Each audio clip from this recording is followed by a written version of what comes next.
We think that what they should do is just stop at the lines where they are, the battle lines. You have a battle line right now. You saw messages, public messages from Trump. He proposed stay where we stay and begin conversation. I think that was good compromise. As U.S. President Donald Trump urged Ukraine to stop at the battle lines and seek a diplomatic path with Russia, Ukrainian President Volodymyr Zelensky appeared to align with his view, marking a possible turning point in the ongoing war. Speaking during an official visit to Norway, Zelensky described Trump's proposal as a good compromise, suggesting that Ukraine might be ready to consider a ceasefire along the current front lines. His remarks came as international pressure mounts for a negotiated end to the conflict, with Western allies divided over how far to support Kyiv militarily. Trump argued that continued fighting only deepens human suffering and economic strain, while diplomacy could preserve what he called the most important thing, peace. Zelensky's response sparked both hope and concern among Ukraine's supporters. Some officials in Europe welcomed the softer tone as a realistic step toward stability, while others warned it could legitimize Russian control over occupied regions. Critics within Ukraine expressed unease, fearing that accepting Trump's plan might weaken national sovereignty and reward aggression. Still, Zelensky emphasized that any agreement must guarantee Ukraine's future security, independence, and territorial integrity, even if negotiations bring painful compromises. As Trump pushes his peace initiative ahead of his upcoming meeting with Russian President Vladimir Putin, speculation grows over whether the United States will seek a broader regional settlement. European leaders continue to call for inclusion of all key stakeholders to ensure that any future deal reflects both justice and lasting security across.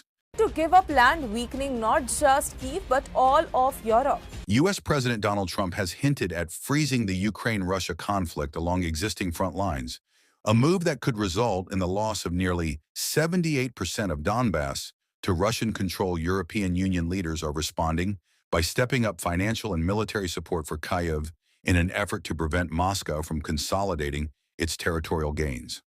During a high-level summit in Brussels, the bloc is considering a €140 billion reparations loan, financed through profits from frozen Russian assets, aimed at sustaining Ukraine's defense and reconstruction efforts. EU foreign policy chief Kaja Kallas cautioned that any land concession would project weakness and undermine the security of Eastern Europe, particularly the Baltic states. Ukrainian President Volodymyr Zelensky, meanwhile, is pressing Washington to approve the transfer of long-range Tomahawk missiles after a meeting with Trump that ended without tangible results.